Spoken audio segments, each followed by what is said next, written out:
The hospital discharge papers, stiff and cold, crinkled like dead leaves in Martha's pocket as the taxi glided to a halt before her Victorian home. 21 days.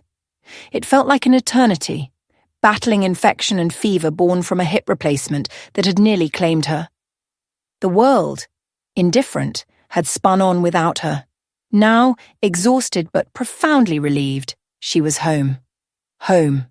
The very word hummed with memory. The 2-story house, a testament to 30 years of shared laughter and painstaking restoration with William, glowed in the mellow late afternoon light.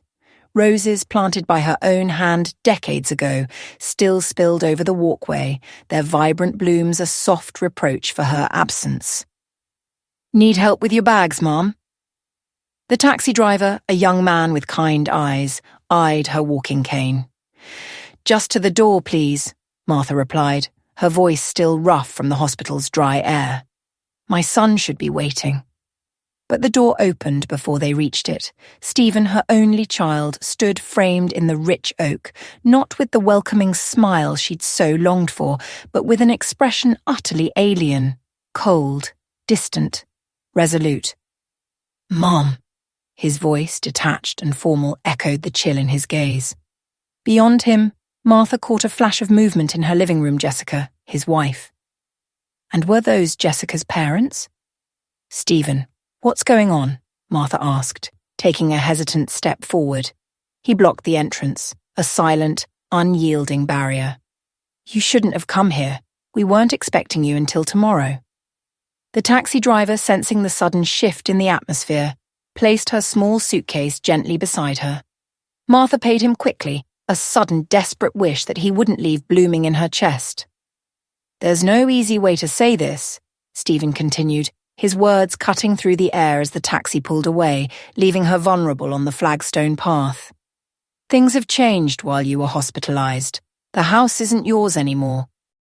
A chill, far colder than any fever she'd known, pierced Martha to the bone.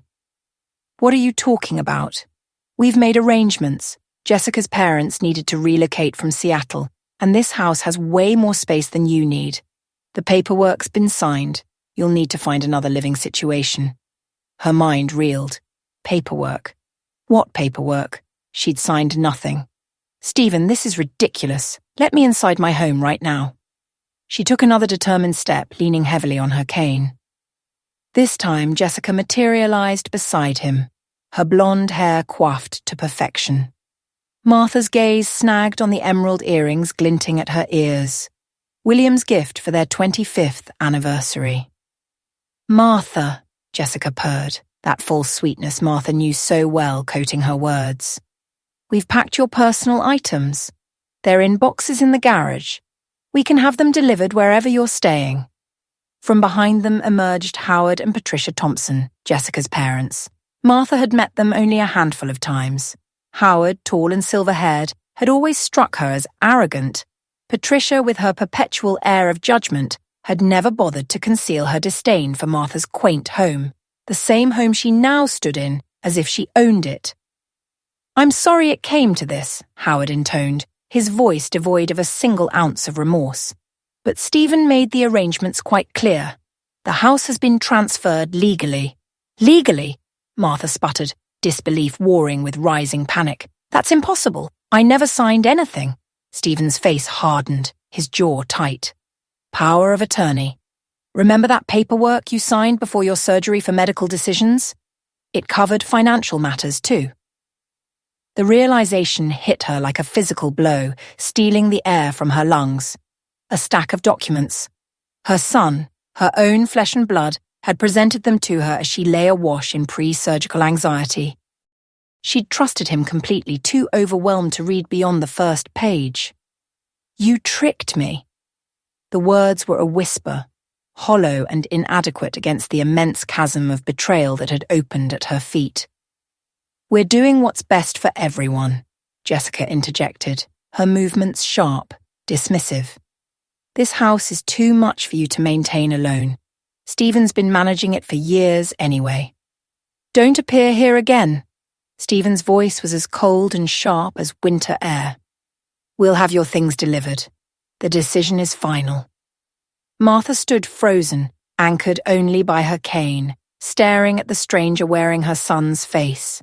The little boy to whom she'd read bedtime stories, the teenager she'd taught to drive, the man whose college education she'd meticulously paid for with countless hours of overtime. "This is illegal," she said quietly, her voice surprisingly steady. "And you know it." "It's done," he replied, his gaze unwavering. "Don't make this harder than it needs to be." Something broke inside Martha then, not into tears or pleading as they surely expected, but into a crystalline surge of purpose. A cold, clear resolve that had not stirred within her since her days overseeing banking compliance. "Enjoy it then," she said simply, turning her back on them. "Enjoy it all." The flicker of confusion on their faces at her serene departure was almost worth the raw devastation tearing through her. As Martha limped back to the waiting taxi of foresight she now praised herself for, she pulled out her phone. Not for the police. Not yet. That would come later, in her own time, on her own terms. Instead, she texted a single message to Diane Anderson. Plan B. Now. 21 days earlier, she had fought for her life in a hospital bed. Now, returned home, she discovered her own son had delivered the most unimaginable betrayal. Her beloved house, summarily gifted to his wife's parents. But what they failed to grasp was that her calm, "Enjoy it," wasn't surrender. It was the declaration of a counterattack. The downtown Portland hotel room, while impersonal, was clean a temporary sanctuary as Martha gathered her strength and wits. Her hands still trembled slightly as she sat on the edge of the bed, phone gripped tight. Diane had responded immediately. "On it. Stay safe. Coming to you." Diane Anderson and Martha, friends since college, had shared 40 years of an unspoken pact for meticulousness. While Martha built her career in banking compliance, Diane had become a formidable attorney. After William's death, Diane had helped Martha organize her affairs with a thoroughness born of their shared professional paranoia. Always have a backup plan, Diane had advised then, particularly concerning family money. At the time, Martha had considered it overly cautious.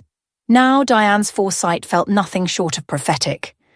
A soft knock announced Diane's arrival. Despite the late hour, she was impeccably dressed in a tailored suit, her silver-streaked hair pulled back in her trademark bun. Her expression, usually composed, was pure, unadulterated fury.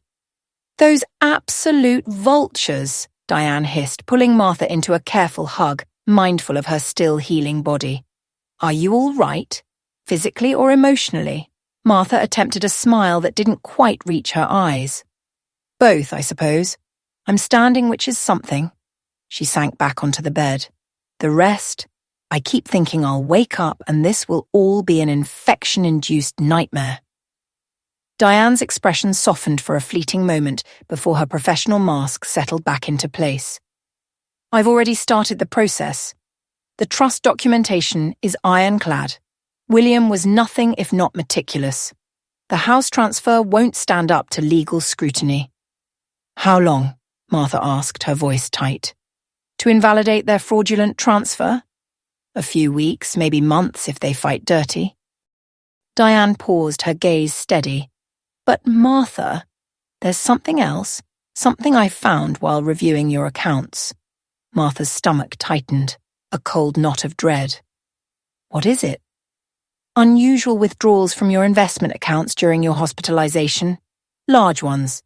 Diane handed her a printed statement. Martha scanned the document, her banking experience immediately flagging the irregularities. 5 transfers totaling over $220,000. All to accounts she didn't recognize, all executed with digital signatures supposedly from her, while she'd been barely conscious in the ICU. "They didn't just take my house," she whispered, the full crushing weight of the betrayal settling upon her. "They've been draining my accounts." "It gets worse," Diane continued grimly. "I had my paralegal do some preliminary digging into the Thompsons. Their property consulting business in Seattle has multiple complaints filed against it, all mysteriously dropped before formal investigation. And Jessica's LinkedIn profile lists experience at 3 mortgage companies that have since been shut down for regulatory violations. The pieces clicked into place with horrifying clarity. They're running some kind of property fraud scheme. Diane nodded. And they've probably been planning this for months, waiting for the right opportunity. Your hospitalization just gave them the perfect chance to accelerate their timeline. Martha's mind flashed back to conversations over the past year. Jessica's increasing, almost zealous interest in her financial affairs. Stephen's casual questions about her banking history and connections. The foundation of this betrayal had been laid long before her surgery. "Stephen," she said, the name catching in her throat. "Do you think he knows about whatever they're doing?" Diane's silence was answer enough. "I taught him better than this," Martha said, her voice barely audible. "His father taught him better." "People change, Martha, especially when money's involved." Diane's tone was gentle but firm. "The question now is, what do you want to do about it?" Martha closed her eyes, feeling the immense weight of 67 years, a career, a family, a home pressing down on her. When she opened them again, something inside her had hardened further, tempered into steel. "Everything," she said. "I want to do everything possible to get back what's mine and make them face consequences for what they've done. All of them. Even Stephen." Diane's eyebrow raised slightly. "No maternal protection clause?" He made his choice. The words hurt to say, but they were true. If he's involved in something illegal, he deserves whatever comes from it. Diane nodded, satisfied with her resolve. "Then we'll need to be smart about this. Strategic. I have some contacts at the Financial Crimes Division who would be very interested in what we found."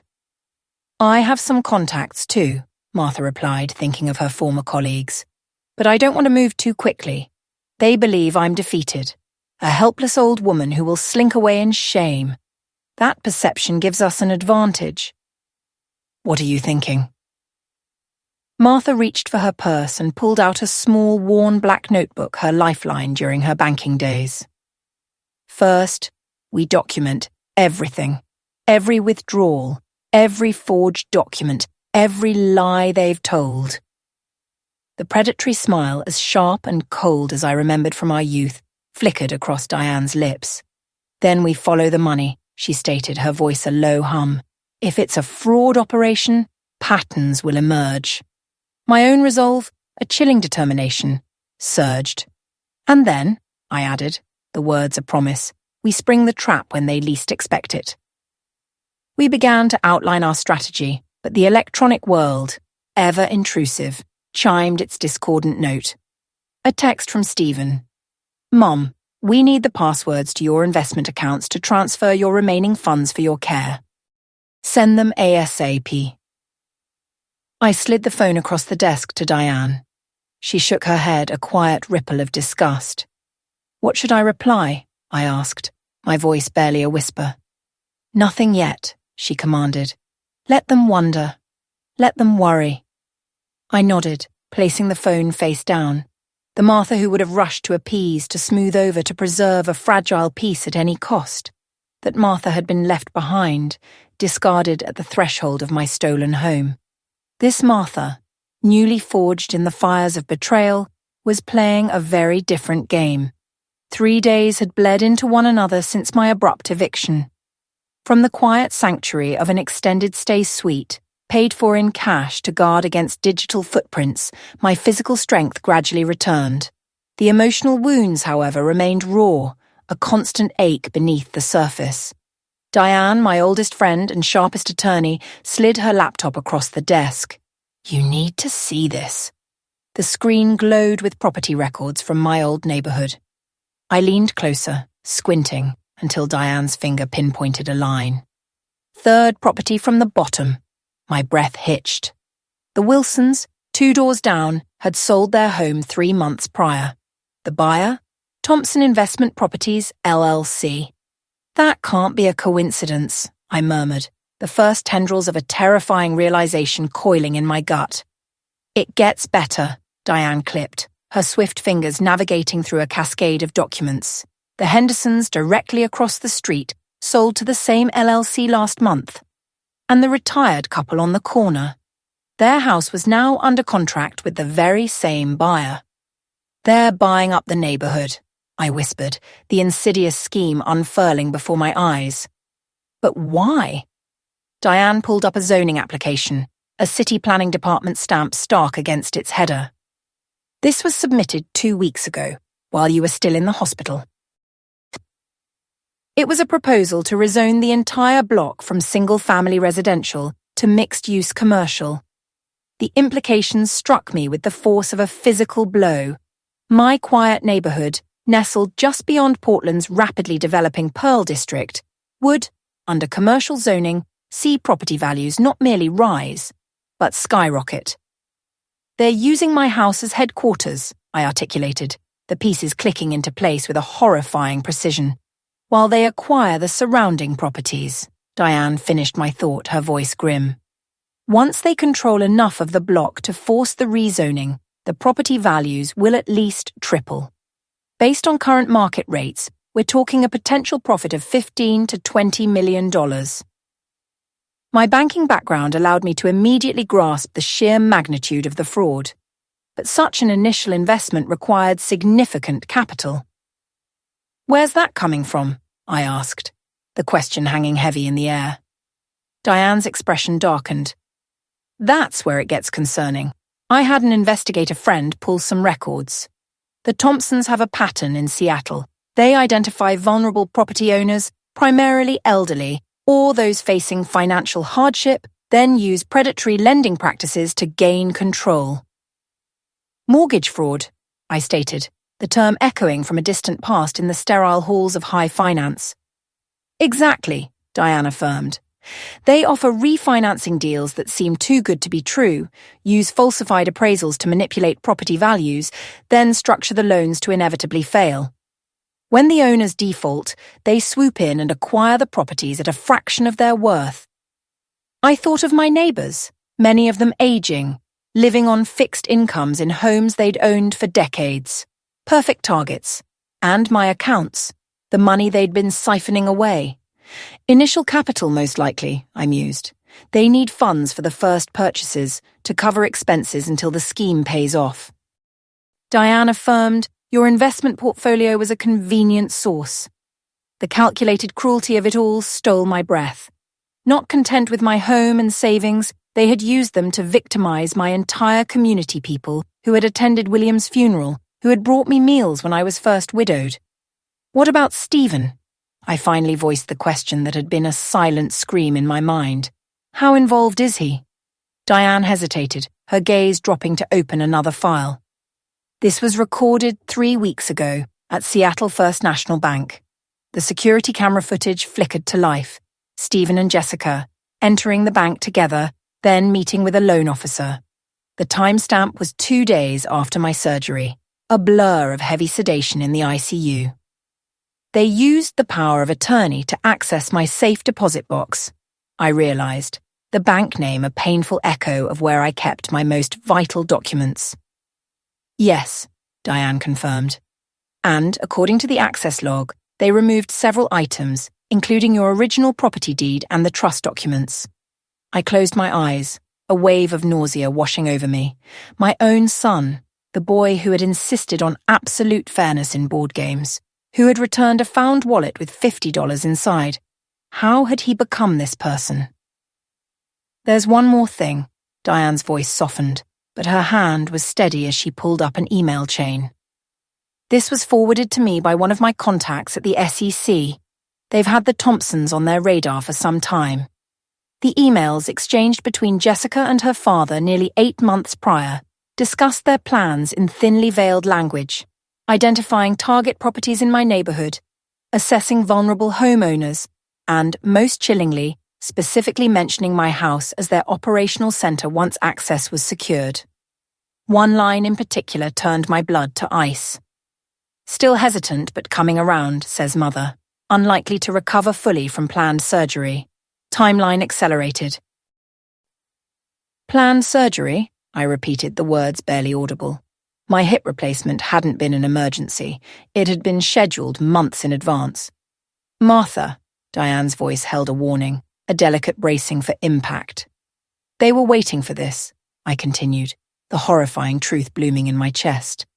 "They knew I'd be vulnerable after surgery. They were counting on it. We don't know that Stephen understood the full extent." "Stop." I held up my hand, unable to stomach any more excuses for my son. He knew enough. He knew they wanted my house, my money. He knew they were planning something while I was incapacitated. The pain of this realization was sharper than any surgical knife. My own child had not only betrayed me, but had done so with cold calculation and foresight. I pushed myself up, ignoring the protest from my healing hip, and moved to the window. The Portland skyline glittered in the evening light, serenely indifferent to the small human tragedy playing out beneath it. "What do you want to do?" Diane asked quietly. I turned back, my decision crystallizing with perfect clarity. "I want justice," I said simply. "Not just for me, but for everyone they've targeted, or planned to target. And I want my house back." Diane nodded, her expression grave, yet infused with newfound determination. "Then we'll need to move carefully. They think they've won. That gives us the element of surprise." A fierce spark ignited within me. "Good," I replied, a plan already taking shape in the quiet corners of my mind, because I'm about to give them the surprise of their lives. "Martha, are you sure about this?" Diane's voice, a filament of concern, reached me from the hotel bathroom mirror. I watched her reflection as I applied lipstick with a steady hand. "I spent 21 days in that hospital bed feeling helpless," I replied, my gaze meeting hers. "I'm done with helplessness." 1 week had passed since my eviction. In that time, Diane and I had meticulously constructed an understanding of the Thompsons' operation. Their Seattle enterprise had left a trail of financial devastation. Elderly homeowners stripped of everything through predatory contracts and falsified documents. Now they were replicating the blueprint in Portland, with my house as their base of operations.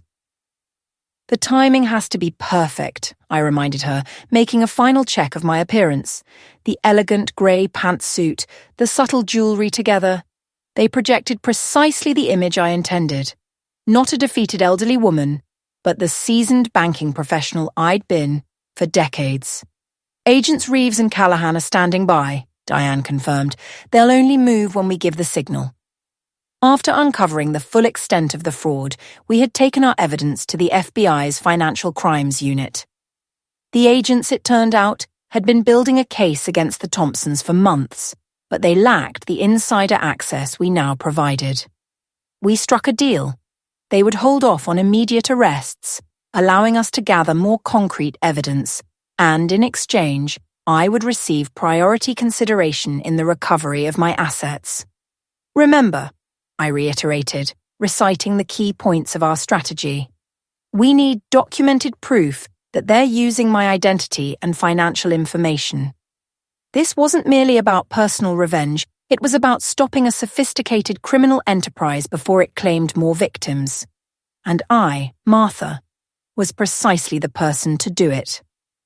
The chilling truth was that without explicit acknowledgement of the scheme, a forged signature and bank access, they would simply claim I'd willingly transferred everything. Diane's urgent nod, a quick check of her watch, confirmed the precision of our window. Jessica's salon appointment began in 30 minutes, buying us 2 hours. Howard and Patricia were across town at a real estate showing, and Stephen, bless his predictable heart, was entombed at work until 5. My son's meticulous schedule, once a source of gentle affection, had become our sharpest tactical advantage. I drew a deep, steadying breath. "Let's go." The taxi left me 2 blocks from home. I walked slowly, my cane tapping a deliberate rhythm on the pavement, more for the illusion of frail old age than for actual support. The neighbourhood remained a tableau of manicured lawns, historic homes, and the sprawling oak where Stephen had once built his childhood fort. Yet it felt alien, tainted by the rot festering just beneath its picturesque surface. Approaching my house, the subtle defilement was stark. The roses I'd nurtured for decades were ripped out, replaced by sterile, generic landscaping. The porch furniture, lovingly restored by William and me, vanished. The erasure of our life, our memories, had already begun. I bypassed the front door, slipping instead to the side entrance leading into the kitchen. In my frantic haste to the hospital, I'd forgotten to lock it. For years it had been our secret passage, Stephen's teenage lair for sneaking in past curfew, a hideaway I always pretended not to know about. The key turned with a soft click. Inside, unfamiliar voices drifted from my study. I advanced silently, pausing outside the partially open door. "The Wilson closing is scheduled for Friday," came a man's voice, unmistakably Howard Thompson's. "Once that's complete, we'll control 40% of the block." "What about the Henderson property?" A colder, unfamiliar voice, likely one of his associates. "Already handled. We used the Wilson woman's banking credentials to secure the financing. Clean as a whistle." My hand clenched around the cane, knuckles white. They were weaponizing my reputation, my good name, my very identity, to fuel their fraud. Exactly what we needed to prove. With a silent flick, I activated the recording app on my phone, then pushed the door open. The scene froze. Howard Thompson, insolently sprawled behind William's antique desk, his associates by the window. All three stared, caught in the raw glare of my unexpected presence. "Hello, Howard," I said, my voice betraying no tremor. "Discussing business in my study, are we?" He recovered with startling speed, rising. "Martha, this is unexpected. How did you get in?" "Through the door," I stated simply. "The one to the house that still legally belongs to me." His nervous associate, a man in his 30s, glanced between us. "Should I come back later, Mr. Thompson?" "No need," I interjected before Howard could speak. "I'm merely collecting some personal papers." Howard's face hardened. "This property no longer belongs to you. Stephen was quite clear about that." "Oh, yes, he was," I agreed, moving deliberately toward the filing cabinet in the corner. "Very clear about his intentions, just as you've been clear about yours, using my banking credentials for your financing arrangements." The color drained from his face. "I don't know what you're talking about." "Don't you?" I pulled open a drawer, extracting a folder. "The Henderson property, using my credentials to secure funding. I just heard you discussing it." The associate edged toward the door, his eyes wide. "Mr. Thompson, I really should go." "Martha is confused," Howard said sharply, his voice laced with thinly veiled menace. "Her recent hospitalization has affected her mental state. Isn't that right, Martha?" I offered a thin smile, closing the drawer. "My mental state is perfectly clear. Clear enough to understand exactly what you, Patricia, and Jessica are doing. Clear enough to wonder if my son fully comprehends the legal implications of the fraud he's facilitating."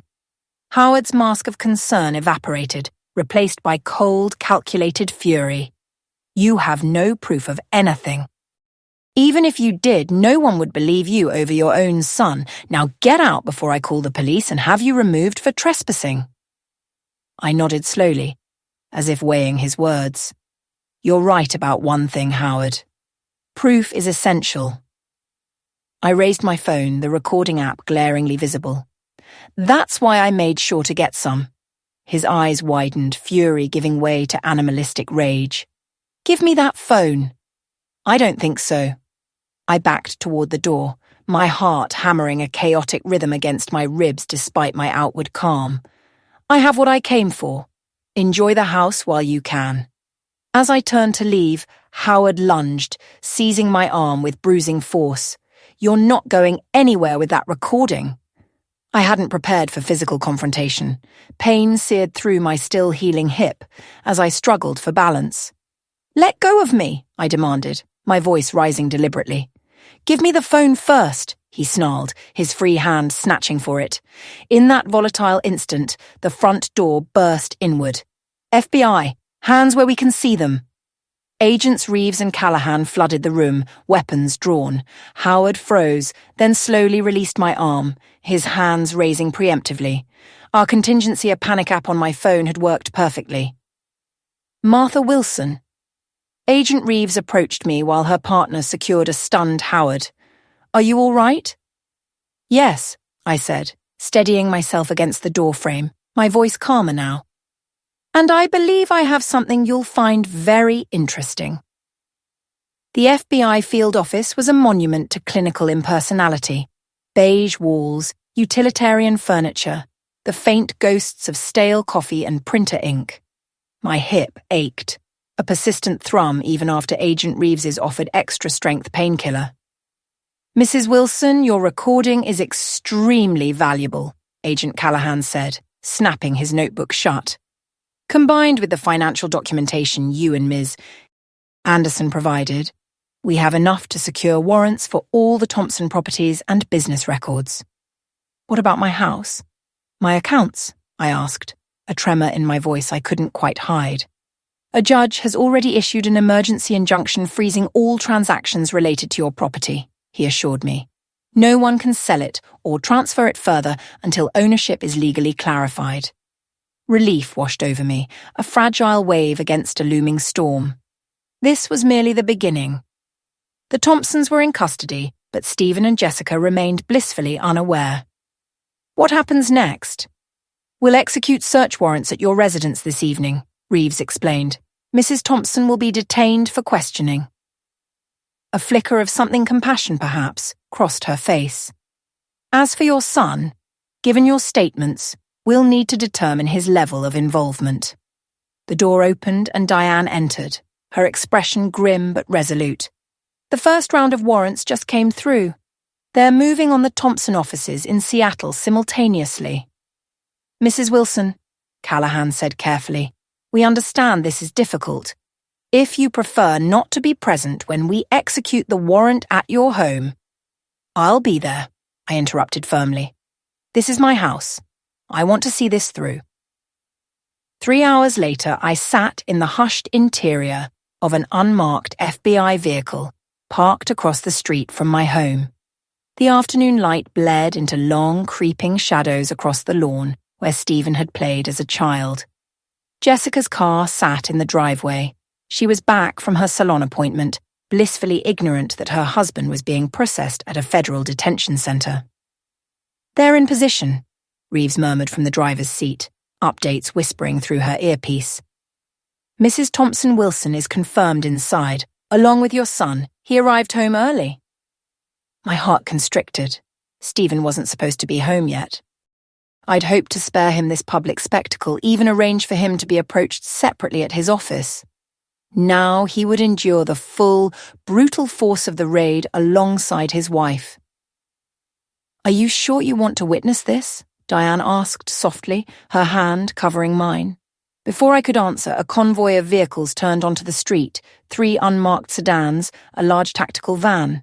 They fanned out in front of my house, agents emerging in a coordinated silent dance, some in the distinctive FBI windbreakers. Federal agents, we have a warrant. The command, amplified, sliced through the quiet neighborhood. I couldn't hear the response, but the front door opened after a moment. From my vantage point, I saw Jessica, her face a canvas of confusion, slowly shifting to shock. Behind her, Stephen appeared, moving to stand protectively beside his wife. It's time, Reeves said, opening her door. Stay behind us, please. As we crossed the street, neighbors emerged from their houses, drawn by the sudden commotion. I felt their stares, curious, concerned, some perhaps gleefully scandalized by the unfolding drama. Jessica saw me first, walking behind the agents, her carefully constructed composure fracturing. You! She spat, her voice rising in a hysterical shriek. You did this? Stephen's eyes found mine. His expression melted from confusion into dawning horror, realizing I was with the federal agents, not being brought in for questioning like them. Mom? His voice cracked, a fragile sound adrift in the sudden chaos. The sharp rap of Agent Callahan's knuckles against the oak door set off a tremor that resonated deep within the old house, and deeper still within me. We have a warrant, to search these premises and seize all relevant documents and electronic devices, he announced, his voice cutting through the sudden brittle silence. Fraud? Stephen's voice was a ragged whisper, his face a mask of genuine confusion. What fraud? This is ridiculous. Is it? My cane tapped, a steady, rhythmic counterpoint to the unravelling chaos as I stepped forward. Howard had been quite explicit that morning, using my banking credentials to secure fraudulent financing. In my study. In my house. Jessica's face, usually so composed, drained of all colour. Her eyes flicked to me, disbelief warring with dawning horror. You were here? How did you— The side door, I replied, a simple truth in the face of her elaborate deceptions.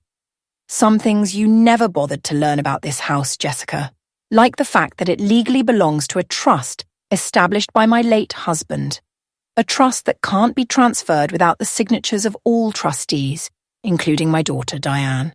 And she certainly never signed anything. Stephen's gaze darted between his wife and me, his expression slipping from confusion to a desperate, uncomprehending pleading. Mum, there's been a misunderstanding. We were trying to help you.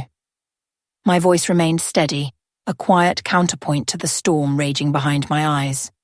Trying to help me by stealing my house, draining my accounts, setting up your in-laws to run their property scheme using my financial reputation? That's not help, Stephen. That's fraud. That's theft. Mrs. Thompson-Wilson, we need you to come with us for questioning, Agent Reeves interjected, gesturing towards a waiting vehicle. Jessica's initial shock receded, replaced by a steely, calculated composure. I want my attorney present. I'm not saying anything without representation. That's your right, Callahan acknowledged, before turning to Stephen. Mr. Wilson will need to speak with you as well. I don't understand, Stephen mumbled, his voice hollow, like a dropped stone in a deep well. Mum, what have you done? The question, so fundamentally twisted, so breathtakingly backward in its refusal to acknowledge his own complicity, struck me like a physical blow. What have I done? I repeated, meeting his desperate gaze directly. I've protected myself and others from people who believe they can take whatever they want without consequences. I taught you better than this, Stephen. Your father taught you better. As the agents began to lead Jessica toward an unmarked sedan, she twisted back, her face contorted with an unexpected venom. You think you've won? You have no idea what you're dealing with when my father's attorneys get involved.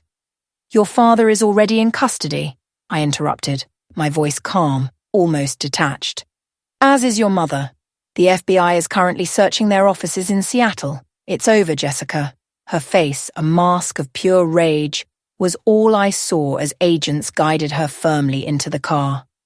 Stephen remained on the porch, a lone figure amidst the sudden flurry of activity, his eyes glazed with stunned disbelief as agents, carrying evidence collection equipment, began to move into the house.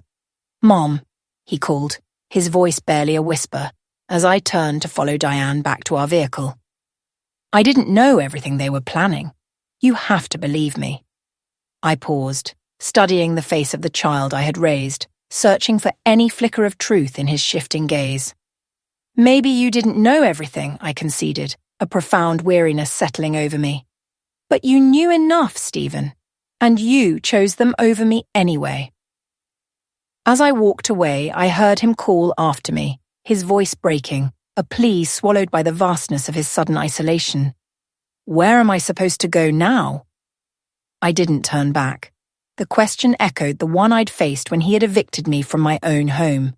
The symmetry was stark, undeniable, yet I found no satisfaction in his distress, only a profound, aching sadness for what we had both lost. Some betrayals, I was learning, leave wounds too deep for simple forgiveness. The hotel room, stripped of any personality, felt like a neutral zone, a temporary holding pen between the wreckage of my past and the uncertain path forward. 3 days had passed since the raid, a blur of statements, evidence reviews, and legal proceedings that left little bandwidth for the emotional aftermath. You should eat something, Martha. Diane's voice, warm and persistent, cut through the quiet hum of my focus. She pushed a container of soup across the desk that served as our makeshift workspace. You haven't been hungry for days. Your body is still healing. You need strength. I sighed. The truth of her words a dull ache in my bones. The stress, the betrayal, the sheer exhaustion had taken their toll. Reluctantly, I pried open the container and took a spoonful of the chicken soup. It was warm, comforting. Better? I managed. Diane nodded, a small, knowing smile touching her lips. Good. Now, we should discuss the meeting tomorrow. The meeting. Stephen.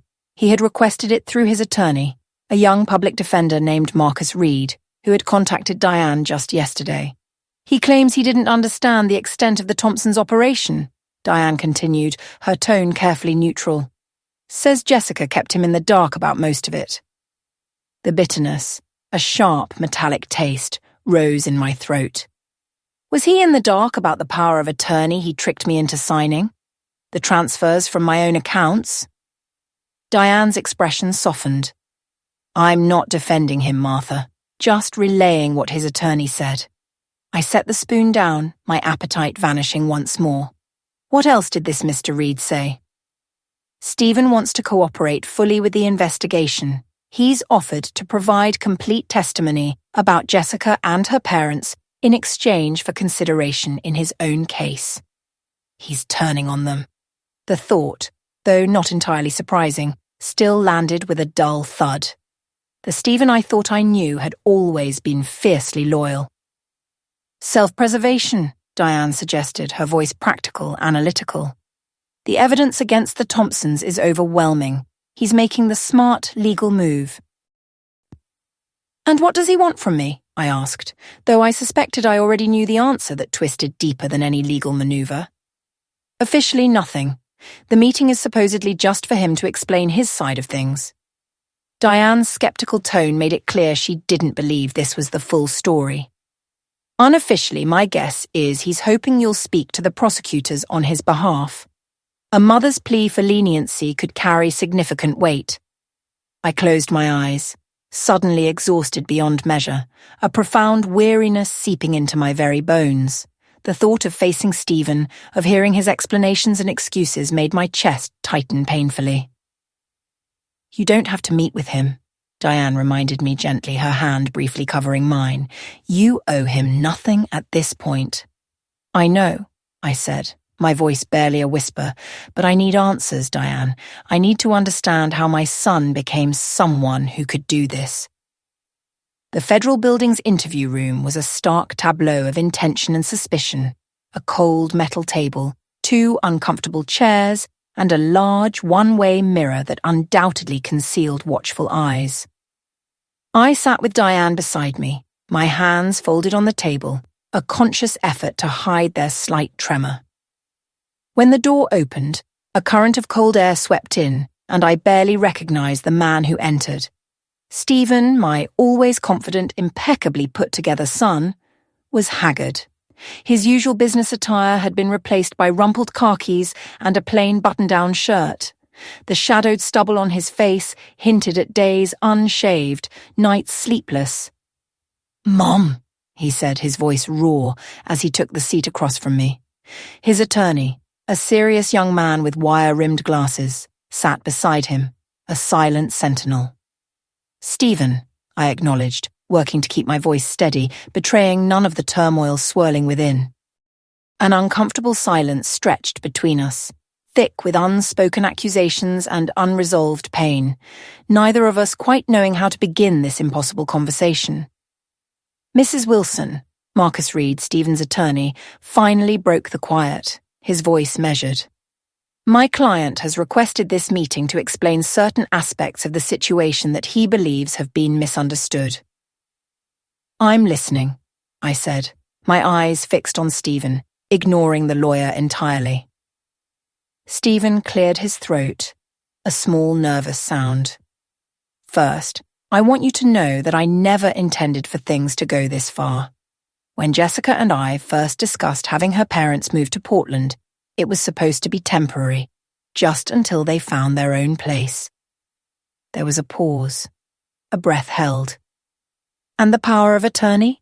I prompted, my voice low, dangerous. "The one you tricked me into signing before my surgery." He had the grace to look ashamed, his gaze dropping to the scarred surface of the table. "That was Jessica's idea. She said it was just a precaution, in case decisions needed to be made while you were recovering. Yet, you used it to transfer my house and drain my accounts." He hesitated, glancing at his attorney, who gave a nearly imperceptible nod. "The accounts? That was all Jessica and Howard. They told me they were moving some funds to safer investments for your retirement. I didn't know they were actually stealing." I studied his face, searching for a flicker of genuine remorse amidst the fear and desperation. Was it regret for being caught, or true contrition? "And the house?" I pressed, the memory of that day still a fresh wound.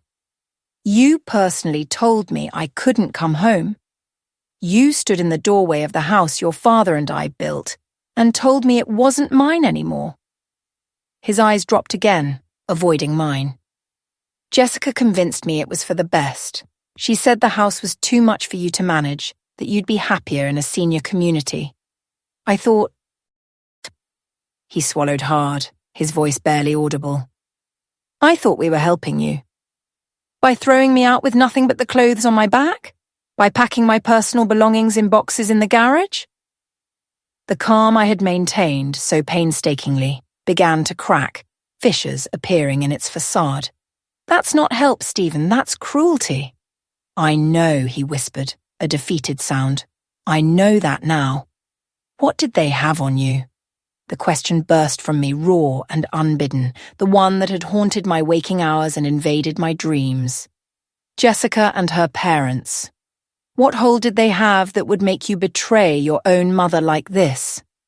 Stephen's head snapped up, surprise evident in his expression. His attorney shifted uncomfortably, a silent warning.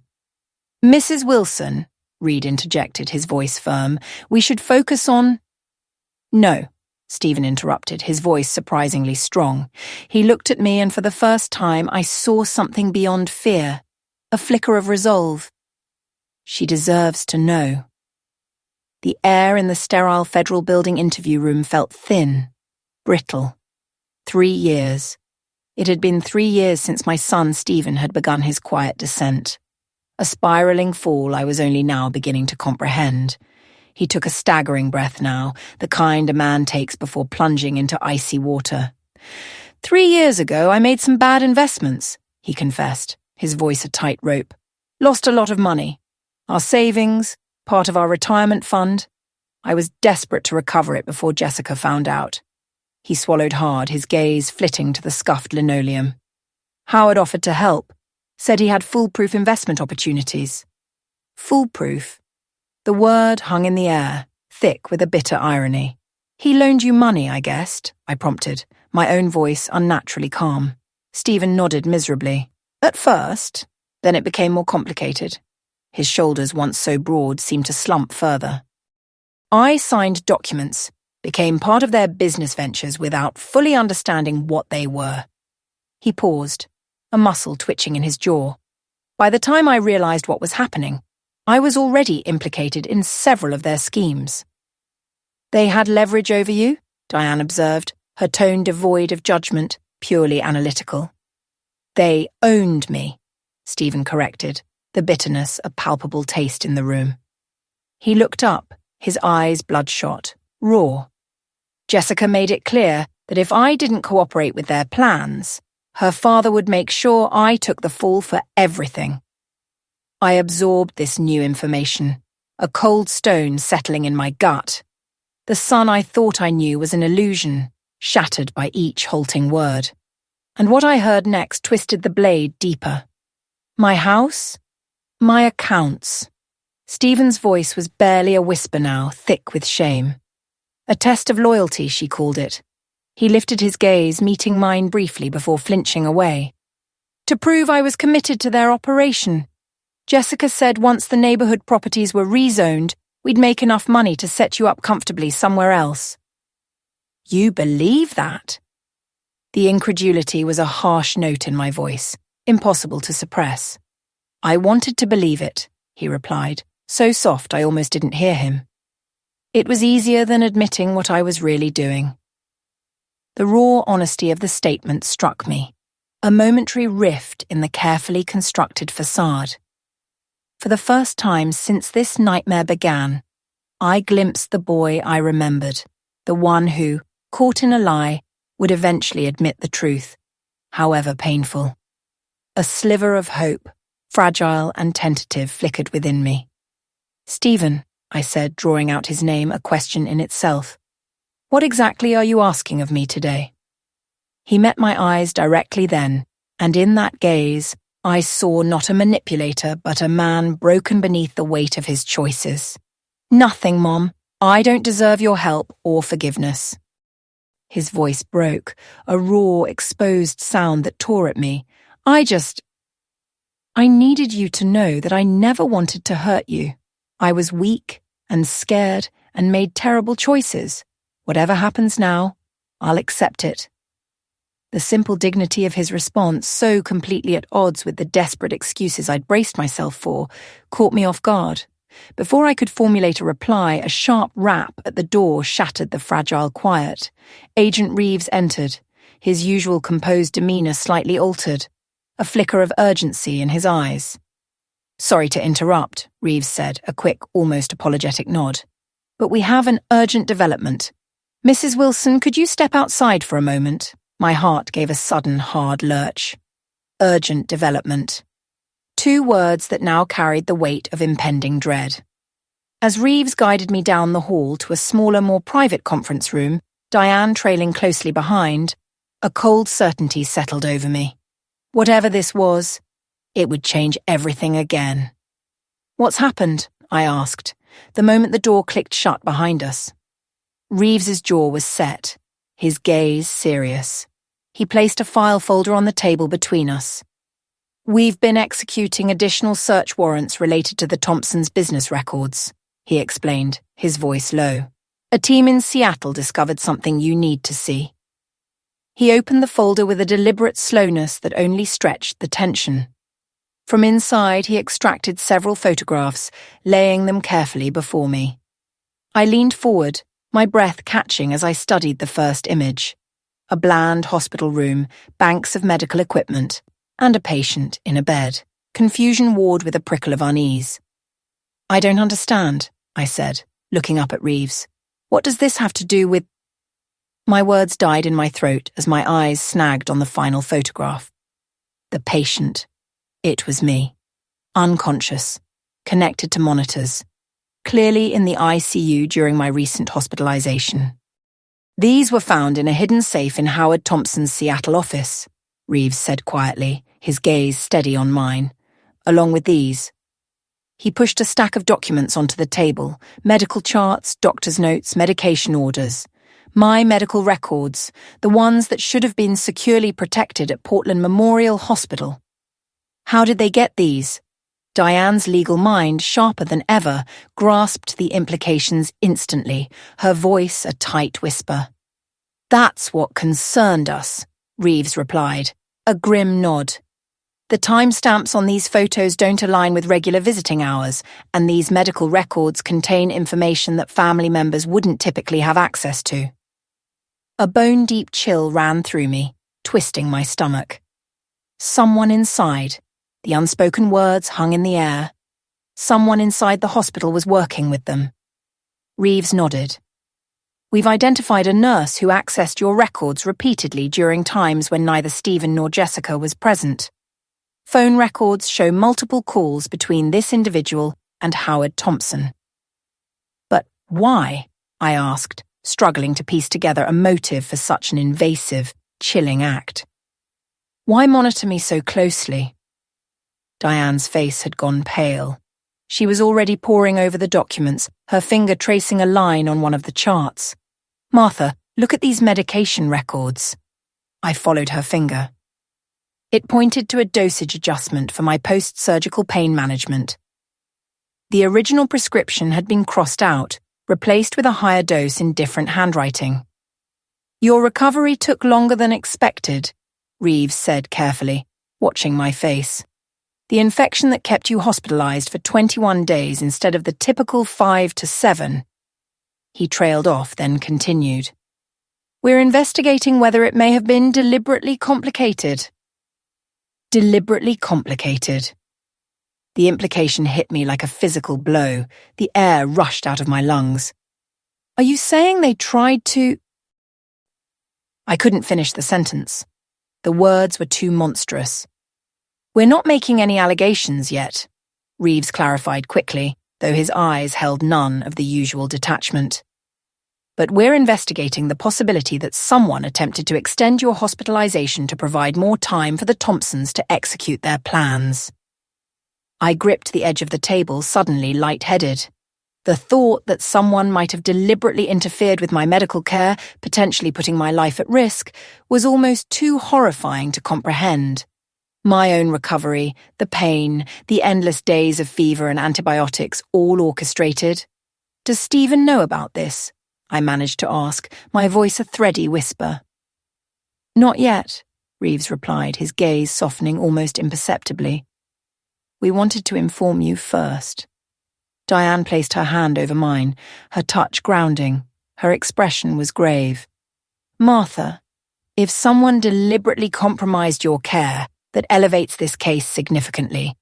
We're no longer talking about fraud and elder abuse, but potentially attempted. I know, I interrupted, unable to hear the words spoken aloud. The possibility was too monstrous to face directly. There's one more thing, Reeves continued reluctantly, his voice almost apologetic. We found a life insurance policy taken out on you 6 months ago. The beneficiary is listed as Stephen Wilson. The room seemed to tilt. A cold void opened beneath me. Stephen. The last fragments of hope for my son, the boy I'd almost glimpsed minutes ago, crumbled into dust. Stephen knew, I whispered, the words rasping in my throat. He had to know. Not necessarily, Reeves cautioned, ever thorough. The policy application bears his signature, but we've already identified several forged documents in this case. We'll need to investigate further before drawing conclusions.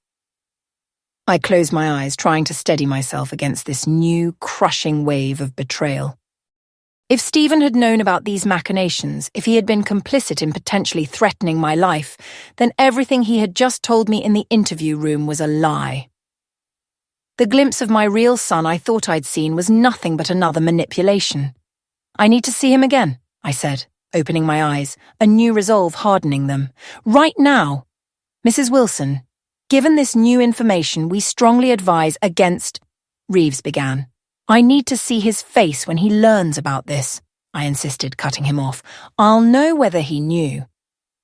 After 21 years as a compliance officer and a lifetime as a mother, I had developed an almost preternatural ability to detect deception. I needed to look into Stephen's eyes when this bombshell dropped. Reeves hesitated, then nodded slowly. We were planning to question him about these discoveries anyway, he conceded. If you insist on being present, we can arrange it. When we returned to the interview room, Stephen and his attorney were in a hushed, anxious conversation. They fell silent the moment we entered, both looking up expectantly. Mr. Wilson, Reeves began formally, his voice devoid of the slight warmth it had held minutes before. We've discovered evidence that requires immediate explanation. He laid out the photographs and medical records on the table one by one. Stephen's expression shifted, a horrifying, kaleidoscopic dance of confusion, then shock, then pure, unadulterated horror as he processed what he was seeing. What is this? He whispered, his eyes wide, vacant, staring up at me. Mom, what is this? Photos of me in the ICU, I replied, my voice steady, my gaze fixed on his face, searching for any tell. Medical records that should have been private, evidence suggesting someone may have deliberately extended my hospitalization. That's not possible, he stammered, genuinely horrified if my instincts were correct. I would never... And a life insurance policy, Reeves continued relentlessly, placing the final document on the table. Taken out on your mother 6 months ago with you listed as the beneficiary.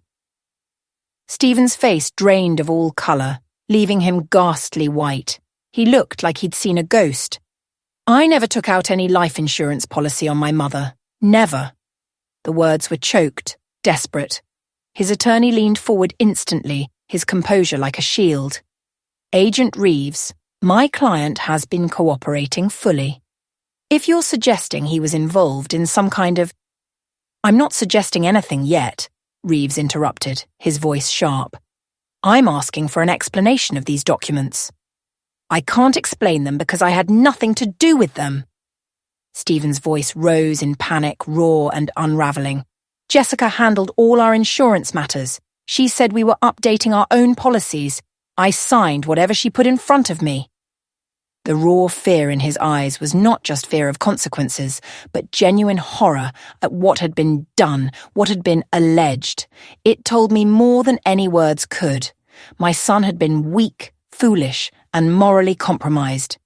But I didn't believe he had knowingly participated in a plot that might have endangered my life. Not my son. Not that boy. Do you realize what this means, Stephen? I asked quietly, the question hanging heavy in the air, weighted with everything that had just been revealed. The confession was a raw, guttural sound, torn from the depths of his being. My son, Stephen, crumpled, covering his face with trembling hands. "Oh, God," he choked out, his shoulders shaking. "What have I done? What have I allowed to happen?" Watching him unravel, truly seeing the agony of recognizing Jessica's monstrous deceit, a strange wave of pity washed over me. He had made unforgivable choices, yes, inflicting betrayals that still clawed at my heart. But in this moment, Stephen was not the architect of malevolence. He was merely a pawn, caught in a game far darker than he had ever conceived. "I need to amend my statement," Stephen declared, his voice firming, eyes fixing on Agent Reeves with a fierce, newfound resolve. "I need to tell you everything I know about Jessica and her parents. Everything." The words hung heavy, promises of a deeper abyss yet to be unveiled. A chilling echo to the revelation that had shattered my world just weeks prior. The Thompsons hadn't merely sought to steal my home, they had deliberately entangled my medical recovery, perhaps even gambling with my life. And then, the final gut-wrenching blow. A life insurance policy taken out on me, with Stephen named as the beneficiary. When confronted, his genuine horror had been my only solace amidst the wreckage, a stark confirmation that while he had betrayed me, he had not conspired in this most monstrous ambition. He was not complicit. And now the mother in me, wounded yet tenacious, glimpsed a fragile seed of redemption in his shattered vulnerability. Not forgiveness, not yet, but perhaps understanding. 17 properties. Agent Callahan's voice cut through the conference room, his hand sweeping across a map spread like a battlefield before us. All acquired through the same fraudulent methods, all funneled through shell companies connected to the Thompsons. 2 weeks had passed since the bombshell of my altered medical records. The FBI had moved me to a secure apartment, my location a closely guarded secret. The investigation had exploded, revealing a criminal enterprise far more sprawling than anyone had dared to imagine. And the nurse? My voice was a whisper, carrying the ghost of a question that had tormented me since I learned someone had intentionally complicated my recovery. Reeves slid a personnel file across the polished table. Miranda Jenkins, worked in the post-surgical ward for 3 years. We've confirmed she received multiple payments from a Thompson shell company, over 25,000 thousands in the last 6 months. My breath hitched. Has she confessed to tampering with my medication? I needed the truth, no matter how excruciating. Callahan and Reeves exchanged a silent, heavy glance. "She's cooperating," Callahan said, his tone carefully neutral. According to her statement, she was instructed to ensure an extended recovery period by adjusting certain medications and introducing a mild bacterial contaminant during IV changes. A cold dread seeped into my bones. The clinical precision of his words couldn't mask the horror. She could have killed me.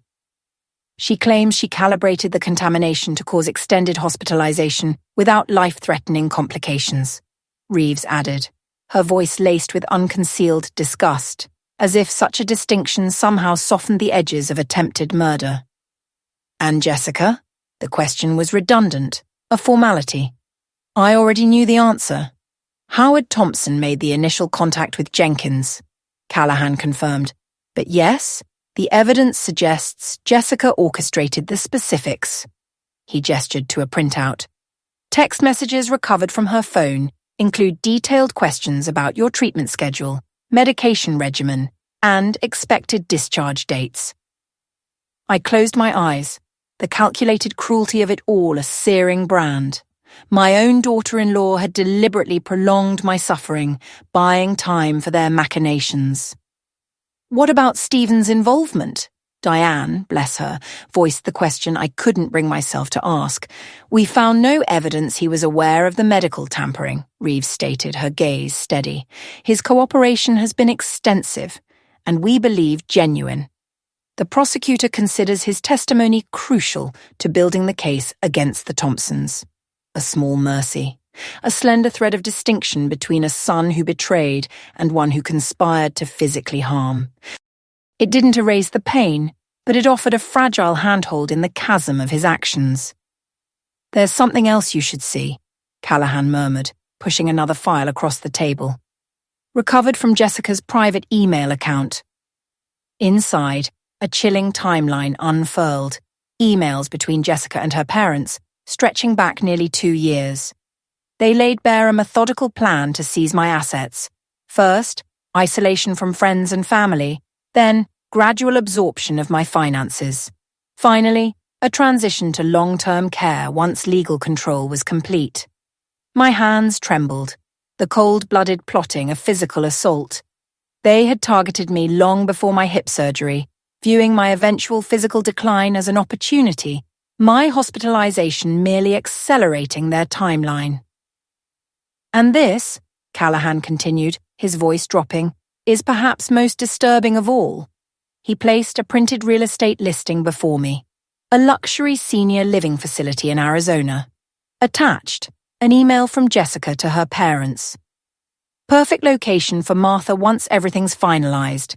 Isolated, minimal oversight, and their memory care unit accepts patients without extensive medical documentation.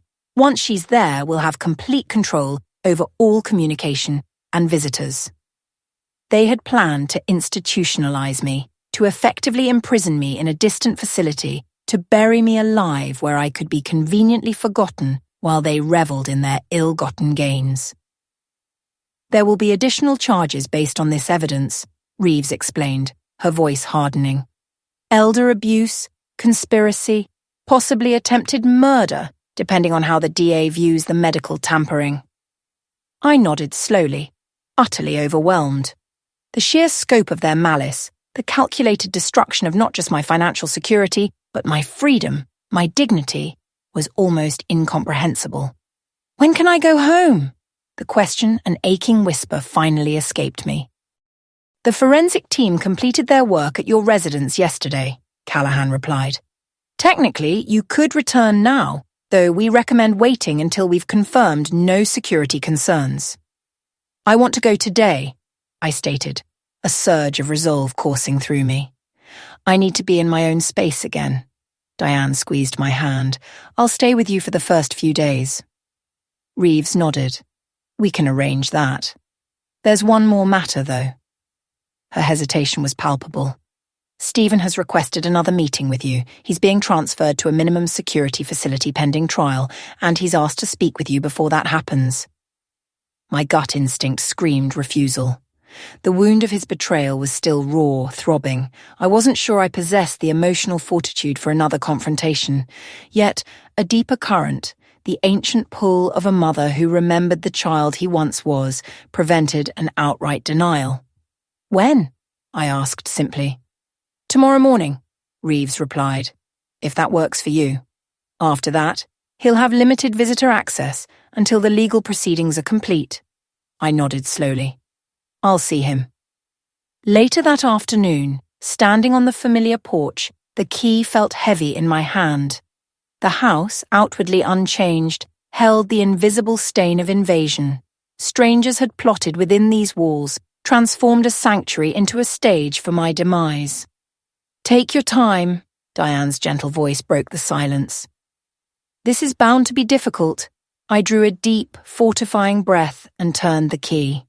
The familiar scent of my home, the subtle spice of polished wood, the faint dust of old books, the lingering lavender from sachets, had been overlaid. Unfamiliar perfumes, a harsh chemical clean, the telltale scent of an attempted erasure. Jessica's brief occupation was evident in subtle alterations. Furniture slightly rearranged, my beloved orchid collection vanished from the sunroom, new curtains hanging in the living space. In William's study, his antique desk had been repositioned, its back now to the window where he had always sought the garden view. The small affront hit harder than the financial theft, a casual disrespect that erased a lifetime of quiet ritual. "We can put everything back," Diane promised, reading my expression. "Make it yours again." I moved through the rooms, cataloguing the violations. In the master bedroom, my clothes were gone, replaced by Jessica's expensive designer garments. My simple jewellery box, emptied of the pieces William had given me, was nowhere to be found. "The FBI recovered most of your jewellery from the Thompson safe deposit box," Reeves had told me earlier. "It will be returned once it's processed as evidence." A hollow comfort. Strangers had handled those intimate tokens of my marriage, assessing monetary value over sentimental worth. In the kitchen, my collection of handwritten recipe cards, treasures passed down through generations, had been discarded. In their place sat sleek modern cookbooks, clearly untouched. This slight felt deeply personal, an obliteration of family history. As I completed my survey of the damage, a strange calm settled over me. This house, these possessions, had been violated, yes, but they were still mine. I had survived. I had fought back. I had reclaimed what was taken. The Thompson family had gravely underestimated my resilience, my meagre resources, and my unyielding resolve. "I'll stay," I declared, turning to Diane. "Tonight, in my home." "Are you sure?" she asked, a flicker of concern in her eyes. "We could start fresh tomorrow." "I'm sure," I replied, a newfound strength in my voice. "They don't get to keep me away from my own home one night longer." The twilight bled into my garden, painting the familiar roses and neglected hydrangeas in shades of bruised amethyst. A deceptive calm, for tomorrow still promised the legal battlefield with Stephen, the long, arduous reclamation of my home and my life. But for this one night, the porch was mine again. A fragile truce before the war resumed. Then the truth broke, sharp and cold as glass. Jessica and her parents had woven a snare far crueler than mere theft. Evidence, cold and clinical, laid bare their plan. A corrupt nurse, a deliberate hampering of my recovery, an isolated facility, nearly 2 years of calculated targeting. Stephen, it seemed, was spared the deepest stain of their malice, but the sheer, monstrous cruelty envisioned for me was a phantom limb. An ache I carried into every corner of my violated home. They had tried to erase me, to whitewash every trace of my life with William. Now, the battle wasn't just for property, but for the very ground my sense of safety stood upon. The next confrontation loomed. A necessary wound. He was being transferred for trial, and I had to see him, to understand how the threads of our family had unravelled into this bitter knot. The detention centre's visitor room, however, did its best to deny the gravity of its purpose. Fluorescent lights, too bright, bounced off pale yellow walls, a misguided attempt at cheerfulness. Across a small table, Stephen was a ghost in a standard-issue jumpsuit, several sizes too large. The week since his arrest had carved hollows into his face, his eyes shadowed with the weight of sleepless nights. "Thank you for coming," he said, the words barely a whisper as I sat down. No lawyer this time, a choice I'd been told. "You wanted to see me," I replied, my voice a carefully constructed neutrality. "I'm here." He nodded. eyes dropping to his hands clasped tightly. They told me about the nurse, about what Jessica and her parents planned for you. Yes. I offered nothing more, a silent challenge in the stark, echoing room. I swear to you, Mom. His voice cracked. I didn't know. He finally met my gaze, a raw desperation in their depths. I knew they wanted your house, your money. That was bad enough, unforgivable. But I never imagined they would... He trailed off, the implicit horror too vast for words. I believe you, I said, the simple truth hanging between us. His head snapped up, surprise momentarily eclipsing the shame. You do? About that specific part? Yes. I've seen enough evidence to believe you weren't aware of their plans to physically harm me or to institutionalize me. My tone remained measured, factual, a surgical blade. But you were aware of their plans to take everything I owned. You participated willingly in that theft. He flinched, but offered no denial. Yes. Why, Stephen? The question, a weeks-old phantom, now materialized between us. You grew up with every advantage. Your father and I taught you integrity, respect. What happened to that boy? A long silence stretched, punctuated only by the distant hum of the building. He seemed to gather the scattered remnants of his courage. I've asked myself that same question every night in my cell, he finally confessed. The easy answer is that I was weak, afraid of losing Jessica if I didn't go along with what she wanted, afraid of the financial consequences if her father exposed my involvement in their earlier schemes. And the hard answer, I pressed, refusing to let him off easy. He met my eyes, a deep, unsettling honesty in his own. The hard answer is that somewhere along the way, I started believing I deserved more than I had earned. That taking shortcuts was justified if it got me what I wanted. His voice was barely a whisper now, as if speaking this truth aloud might shatter something within him. I became someone I don't recognize, someone Dad would have been ashamed of. The mention of William, who had poured so much pride and hope into our son, struck a sharp, physical pain in my chest.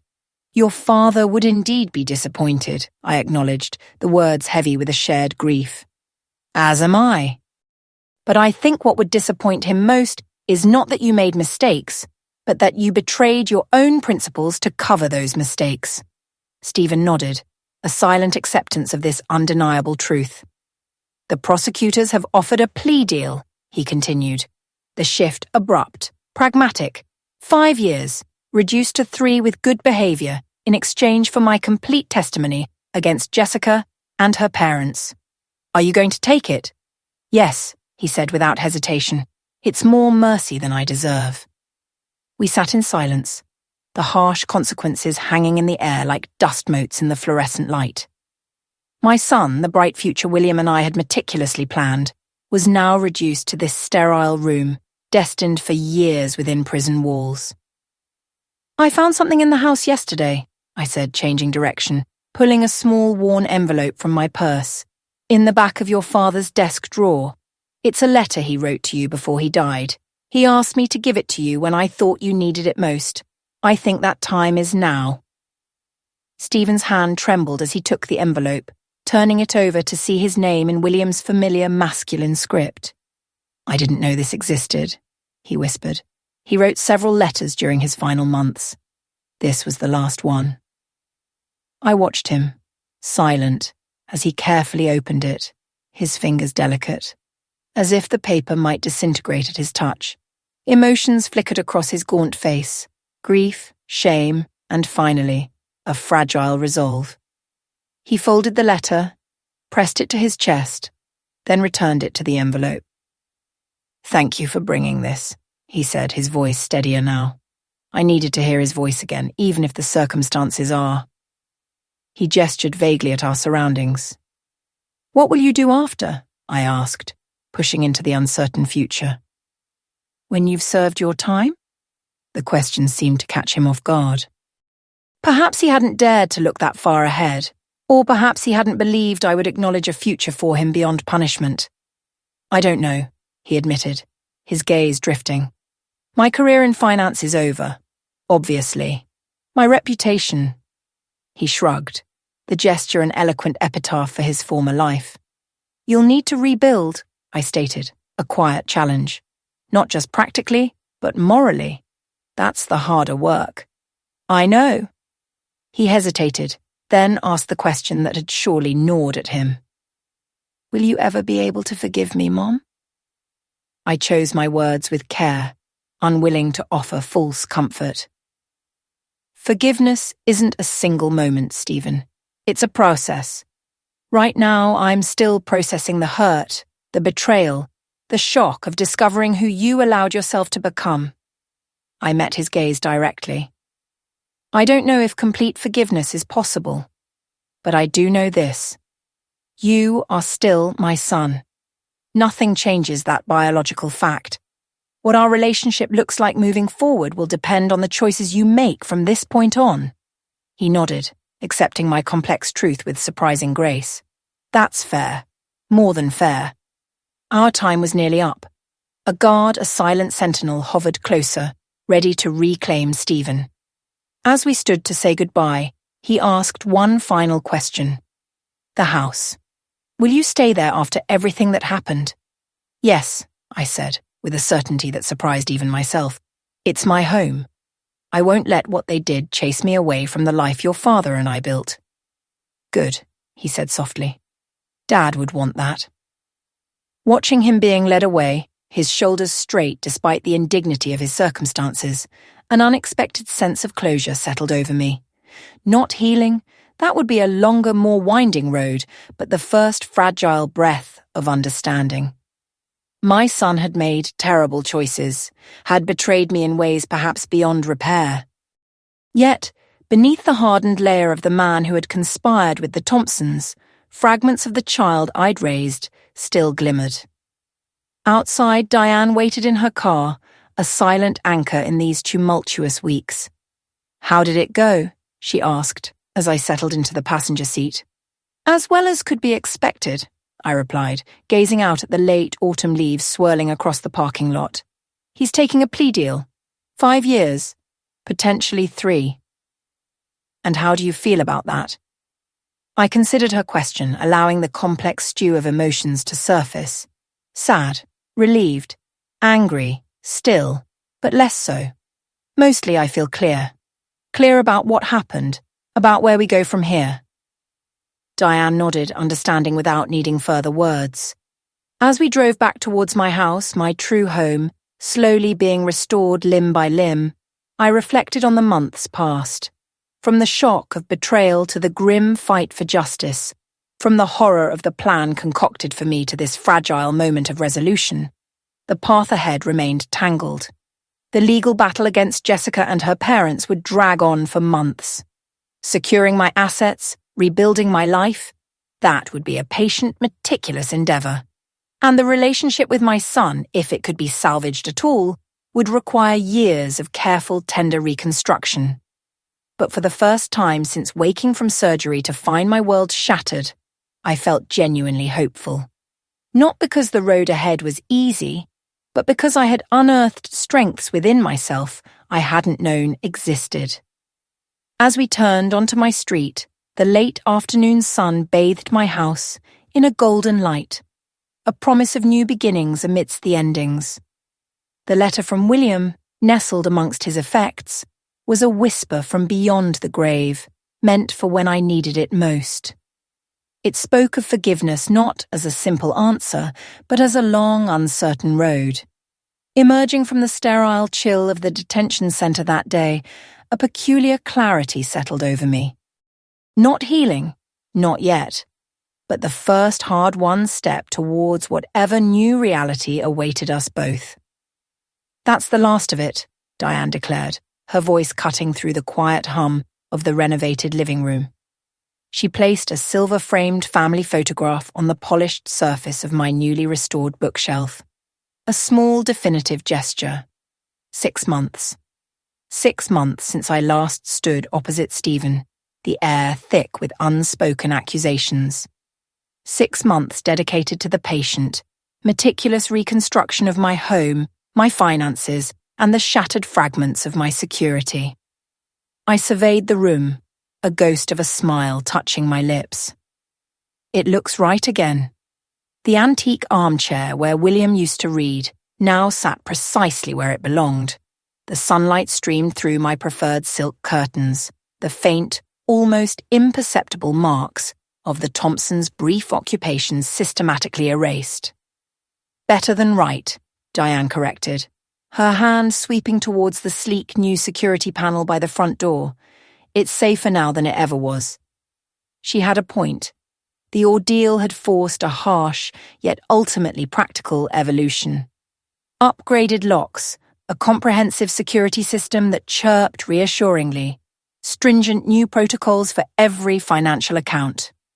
The raw vulnerability that had allowed the Thompsons to infiltrate my life to poison its very foundations had been identified, analysed, and fortified against any future threat. "The roses are coming back nicely too," I added, my gaze drifting to the vibrant promise of spring just beyond the window. I had poured countless hours into replanting and tending the beds, neglected during the Thompsons' reign, discovering an unexpected therapy in the soil, a reconnection with the earth's quiet resilience. Diane's smile acknowledged the unspoken metaphor. "Yes, they are. With proper care and time, remarkable recovery is possible." The intervening months had brought a cascade of justice. Jessica and her parents, Howard and Patricia, had faced a battery of federal charges: fraud, conspiracy, elder abuse, even attempted murder for the sinister manipulation of my medication. Stephen's comprehensive testimony had tipped the scales, an overwhelming weight of evidence leaving them no escape. Rather than endure a public trial and the inevitable decades-long sentences, they'd opted for plea agreements. 20 years for Howard, 15 for Patricia, 18 for Jessica. The sheer scale of their criminal enterprise had proven far wider than first suspected. Victims identified across 3 states. Even the nurse who had tampered with my medication received 8 years, a reduced sentence for her testimony against the Thompsons and their chilling network of vulnerability. The investigation unearthed 2 prior cases where elderly homeowners had died under similarly suspicious circumstances after property dealings with the Thompsons cases now reopened, whispers of homicide in their wake. My neighbourhood, mercifully, had been spared their predatory rezoning scheme. With the Thompsons' operation dismantled, the properties they'd acquired were slowly being returned to their rightful owners or their estates. The community, once fractured, had rallied, forming a protective network for its elderly residents, a shield against future predators. "Have you decided about the visit yet?" Diane's voice broke my reverie as she poured us both iced tea. The visit? Stephen's latest request. 3 months into his sentence at a minimum security facility, he had asked if I would consider seeing him again. His letters arrived weekly, respectful, devoid of presumption, filled instead with raw remorse and meticulous accounts of his rehabilitation efforts. "I think I'll go," I heard myself say, surprised by the certainty in my own voice. "Not next week, I have the garden club fundraiser, but perhaps the week after." Diane nodded, her expression carefully neutral. "You seem more at peace with the idea than you were a month ago." "I had a dream about William last night," I explained, the memory a soft balm. "We were on the porch swing just talking like we used to. He said something that stayed with me. Healing isn't about erasing the wound, Martha. It's about finding purpose in the scar." "That sounds like William," Diane observed, a gentle smile playing on her lips, always finding wisdom in difficulty. "I woke up thinking about Stephen," I continued, tracing the rim of my glass. "About how some wounds can't be fully healed, but perhaps they can still lead somewhere meaningful. Not back to what was, but forward to something new." The doorbell chimed, a bright, intrusive sound. Through the security camera feed on my new tablet, I saw a delivery person holding a large floral arrangement. "Are you expecting flowers?" Diane asked, already moving toward the door. "No," I replied. a flicker of old anxiety stubbornly refusing to die, despite the layers of security. Diane verified the delivery person's credentials before accepting the bouquet, a stunning arrangement of lilies and irises, my favourites. The card was simple. Thinking of you on your birthday, your neighbour, Eleanor. I smiled, touched by the unexpected thoughtfulness. Eleanor Jameson, a retired literature professor with a quick wit, had moved across the street 3 months prior. We had forged a quiet bond over gardening tips and shared books, an immediate understanding born of losing our husbands around the same time. That was kind of her, Diane remarked, admiring the blossoms. You're building quite a community here. She was right. In the aftermath of the Thompson scheme, I had made a conscious decision to weave new connections, to resist the seductive pull of isolation. The neighbourhood book club, which I had initiated, now met monthly in my living room. The local senior centre, where I volunteered twice a week, had become a rich source of genuine friendships. The garden club, recognising my expertise with heritage roses, had appointed me chair of their annual exhibition. These connections, authentic, supportive, freely chosen, had become my strongest fortifications against future vulnerability. I've been thinking about the foundation, I said, changing the subject as we settled onto the porch swing, our iced tea condensation beading in the warm air. Williams Medical Research Foundation, I clarified, referring to the organisation my husband had established before his death to fund research into the rare heart condition that had ultimately claimed him. What about it? Diane asked, her gaze intent. I'd like to expand its mission, I explained. Add a division focused specifically on elder protection, legal advocacy, fraud prevention, education, support services for victims. Diane's eyes lit up. Using your experience to help others in similar situations. Exactly. The Thompsons had dozens of victims before they targeted me. Most didn't have my resources or my knowledge to fight back. I want to change that equation for others. It's a wonderful idea, Diane said, her voice warm. William would be proud. I think so too, I agreed, gazing out at the neighbourhood, where a new sense of home and safety had taken root, where purpose emerged from the scar, just as he would have said. As afternoon bled into evening, we sat in comfortable silence, watching neighbours return from work, children's laughter echoing from nearby lawns, the enduring rhythms of community unfolding around us. The trauma wouldn't vanish entirely. There would always be moments of heightened vigilance, echoes of betrayal surfacing when least expected. But those scars no longer dictated my daily existence. They had become instead a wellspring of wisdom, a deepening of empathy, a renewed sense of purpose. Later, after Diane had departed, I sat at William's desk, now restored to its proper place facing the garden window, and began drafting the framework for the Foundation's new division. As I worked, a quiet sense of rightness settled over me, a feeling of coming full circle. The Thompsons had targeted me because they saw an elderly widow as inherently vulnerable, easily victimized. The Foundation would transform that painful experience into protection for countless others. Tomorrow would bring its own challenges, a meeting with the Foundation board, preparations for my eventual visit to Stephen, the ongoing restoration of the garden that had suffered in my absence. But for the first time in many months, I looked forward to those challenges with genuine enthusiasm, not merely grim determination. The phone rang, interrupting my work. Eleanor from across the street. She was calling to confirm the flowers had arrived safely and to invite me to a chamber music concert the following weekend. As we chatted, I realised how profoundly my life had shifted in the 6 months since reclaiming my home. The betrayal had shattered something essential, my basic trust in family, in the inherent protection of familiar spaces. But from that very breaking had emerged new strengths, new connections, new purpose that might never have developed otherwise. Finding purpose in the scar, I murmured to myself after hanging up, William's wisdom echoing in my mind. Not erasing the wound, but allowing it to transform into something meaningful, something that might, in time, become its own kind of beauty. The blueprints for the Williams Foundation lay spread across my desk, each line representing a step away from a fractured past and towards a formidable future.